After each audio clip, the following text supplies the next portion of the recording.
Bonjour et bienvenue à tous, voici le gagnant du petit jeu de la dernière vidéo, bravo à toi.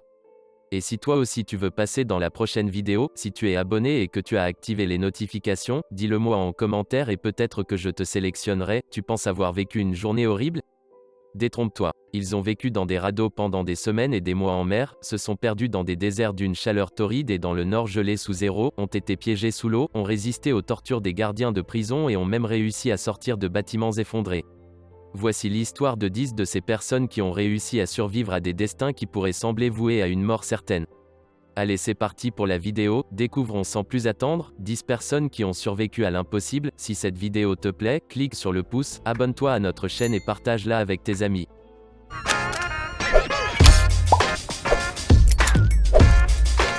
1. Retour à la vie depuis une tombe sous-marine glacée. Le docteur Anna Begenholm faisait du ski à Narvik, en Norvège, lorsqu'elle est tombée dans une rivière glacée. En mai 2000, le docteur Anna Begenholm, 29 ans, chirurgien orthopédiste en formation, skiait sur une piste familière à l'extérieur de Narvik, en Norvège, lorsqu'elle a perdu l'équilibre dans un ravin et est tombée la tête la première dans une rivière glacée. Sa tête et son corps sont restés coincés sous une épaisse couche de glace, mais elle a réussi à trouver une poche d'air pour pouvoir continuer à respirer. Après 40 minutes de lutte pour se libérer sans succès, la skieuse épuisée était en proie à l'hypothermie, une condition potentiellement mortelle dans laquelle le corps perd de la chaleur plus rapidement qu'il ne peut en produire, ce qui rend le cœur, le système nerveux et les autres organes incapables de fonctionner normalement. Il a fallu encore 40 minutes aux compagnons de Begenholm pour couper la glace et la sortir de l'eau froide. À ce moment-là, la température de son corps avait chuté à seulement 13,7 degrés Celsius et ses signes vitaux étaient si bas qu'elle était cliniquement morte. Mais les médecins d'urgence ont réussi à la réanimer en pompant son sang à travers une machine spéciale qui l'a réchauffée.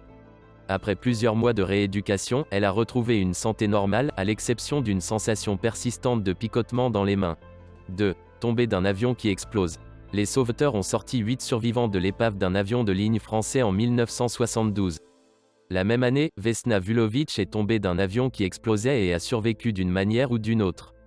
Un agent de bord de 22 ans est entré dans l'histoire pour avoir survécu à la plus longue chute d'un avion. Le 26 janvier 1972, Vesna Vulović a décollé de Copenhague sur un vol de Yugoslav Airlines à destination de Belgrade. Alors que l'avion survolait ce qui est maintenant la République tchèque, il a soudainement explosé. Les sauveteurs ont finalement trouvé Vulović dans le fuselage encore fumant, ses jambes sortant de l'épave.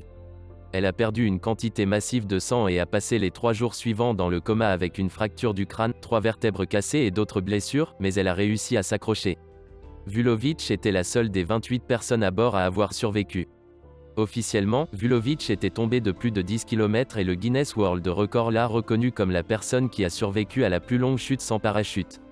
En réalité, l'avion de ligne avait été abattu par un pilote de chasse tchécoslovaque qui l'avait pris pour un avion ennemi. 3. 42 jours sans nourriture, Hélène Klaben, 21 ans, voulait voyager de Fairbanks à Seattle et a décidé d'économiser de l'argent en volant avec un pilote amateur, Ralph Flor, 42 ans. Ce choix s'est avéré fatal lorsque l'avion de Flor s'est écrasé le 4 février 1963, dans une tempête de neige, dans une région éloignée de la nature sauvage canadienne. Le passager et le pilote ont subi des fractures et d'autres blessures, mais ils étaient vivants. Malheureusement, ils n'avaient pas d'équipement de survie, sauf des allumettes, et leur nourriture était composée de 4 boîtes de sardines, 2 boîtes de thon, 2 boîtes de cocktails de fruits et une bouteille de pilules de vitamines. Pour faire face aux températures nocturnes qui ont chuté jusqu'à moins 41 degrés Celsius, ils ont confectionné une couverture à partir du tapis de l'avion, et ont bourré des vêtements et des branches d'épinette dans les fissures de la cabine de l'avion pour l'isoler. Ils ont utilisé l'essence du réservoir de carburant pour allumer un feu de camp.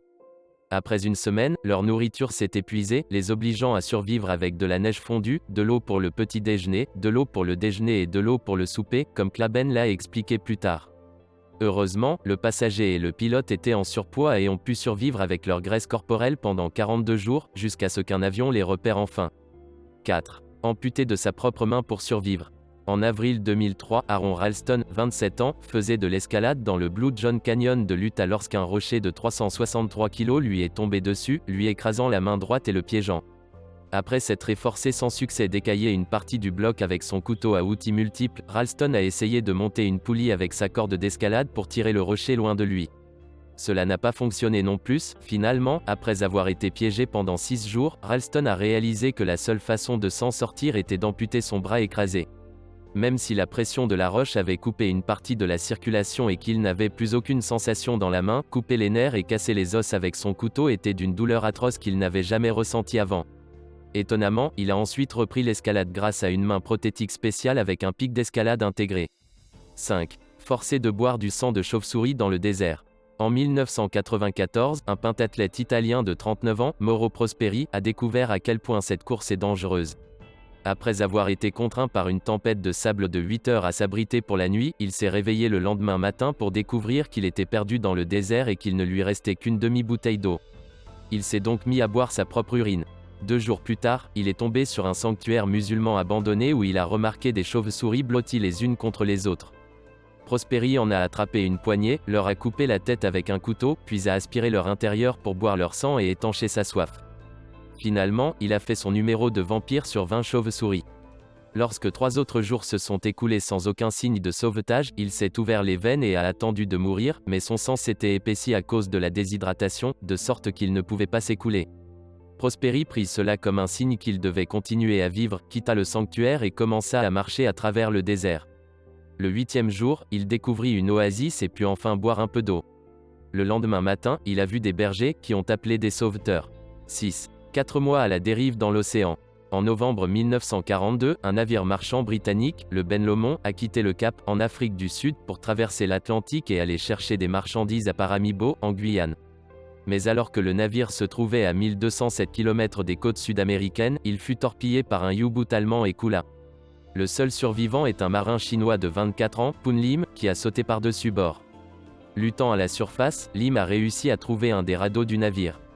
Plus miraculeusement encore, il a localisé un réservoir d'eau et quelques boîtes de conserve dans l'épave flottante.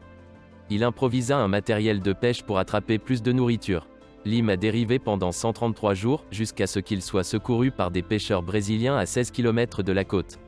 C'est l'une des plus longues survies en mer. Un journal local a rapporté que Poon était gravement brûlé par le soleil et avait perdu 14 kilos, mais qu'il était en bonne santé, à l'exception d'un mal d'estomac qui, selon les médecins, était dû à la consommation de poissons crus. 7. Le survivant d'un accident d'avion et d'un camp de prisonniers de guerre. Survivre à une horrible épreuve est déjà assez difficile. Mais pourquoi pas deux? Le 27 mai 1943, un B-24 de l'US Army Air Corps en mission de sauvetage dans le Pacifique est tombé en panne et s'est écrasé en mer. 3 membres de l'équipage se réfugièrent sur un radeau. Le sergent Francis McNamara, mitrailleur de queue, est mort au bout de 33 jours, mais les 2 autres, lieutenant Russell Phillips et le lieutenant Louis Zamperini, un coureur de fond qui avait participé aux Jeux Olympiques de Berlin en 1936, ont survécu grâce aux poissons et à l'eau de pluie pendant 47 jours. Ils ont ensuite été retrouvés par les forces japonaises. C'est alors que les choses ont empiré, en particulier pour Zamperini. L'Olympien a subi des tortures sauvages aux mains d'un sergent de camp sadique. Parmi ces nombreux abus, Watanabe a ordonné aux autres prisonniers de s'aligner et de donner des coups de poing à Zamperini à tour de rôle pendant 2 heures. Une fois, Watanabe l'a également forcé à tenir une lourde poutre au-dessus de sa tête pendant 37 minutes avant de le faire tomber au sol. Néanmoins, Zamperini a survécu à la guerre et a été libéré en 1945. 8. Forcé de manger de la chair humaine. Le 13 octobre 1972, un avion de l'armée de l'air uruguayenne, en provenance de Montevideo et à destination de Santiago du Chili, s'est écrasé dans un col de la cordillère des Andes. À bord se trouvait le Old Christians Club, une équipe de rugby, et des membres de sa famille qui se rendaient à un match contre une équipe chilienne. Sur les 45 personnes à bord, 25 ont survécu, mais 8 d'entre elles ont été tuées 2 semaines plus tard lorsqu'une avalanche a frappé le site de l'accident. Piégés dans la neige à plus de 4000 mètres d'altitude, les survivants ont finalement eu recours à l'un des actes d'autopréservation les plus macabres qu'on puisse imaginer, manger la chair d'amis et de membres de la famille décédés qui avaient été préservés dans le froid. Après plus de 2 mois sans secours, 2 des athlètes, Fernando Parrado, 21 ans, et Roberto Canessa, 19 ans, ont décidé de partir en randonnée dans la nature sauvage pour chercher désespérément de l'aide. Au bout de 10 jours, ils ont rencontré un éleveur de bétail et le lendemain, une équipe de recherche en hélicoptère a atteint les survivants. 9. Il s'est échappé d'un goulag soviétique et a marché 4000 miles. Sławomir Rawicz, un jeune officier de cavalerie polonais, a été appelé à défendre son pays contre les invasions nazies et soviétiques qui ont commencé à la Seconde Guerre mondiale. Il fut capturé par les forces soviétiques et envoyé à Moscou en 1939. Là, il a été reconnu coupable d'une accusation d'espionnage inventée de toutes pièces et condamné à 25 ans de travaux forcés. Il a survécu à un voyage brutal en Sibérie, au cours duquel il a dû monter à l'arrière d'un camion à bétail ouvert par des températures inférieures à zéro, puis marcher des centaines de kilomètres enchaînés. En avril 1941, au milieu d'un blizzard, Ravitch et 6 autres prisonniers s'échappèrent, avec l'aide de la femme sympathique du directeur. Ils ont parcouru 6437 km vers le sud, traversant le désert de Gobi et l'Himalaya et endurant un froid rigoureux, une chaleur torride, la soif et la famine. 3 des 7 personnes sont mortes en cours de route, et lorsqu'elles ont atteint l'Inde, où elles ont été secourues par une patrouille de Gourkhas, Ravitch ne pesait plus que 31 kg. Bien qu'il ne se soit jamais complètement remis de son épreuve, Ravitch a vécu jusqu'à l'âge de 88 ans. 10. Enterré sous les décombres du World Trade Center, le matin du 11 septembre 2001, Jonel Guzman Macmillan travaillait dans son bureau au 64e étage de la tour nord du World Trade Center, lorsque l'immeuble a été frappé par le vol d'American Airlines. Au début, il n'y avait ni fumée ni feu.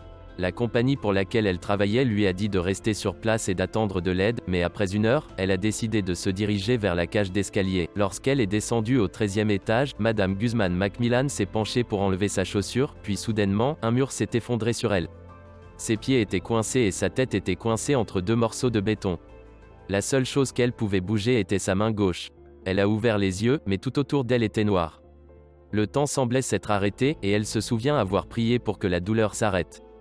Après 27 heures, elle a entendu la voix d'un homme nommé Paul lui disant de rester calme, que les sauveteurs étaient en route. Guzman Macmillan avait été repéré par l'un des 300 chiens de recherche et de sauvetage déployés après la catastrophe. Elle était la dernière personne vivante sauvée de l'épave. As-tu été choqué par les différentes personnes qui ont vécu l'inimaginable?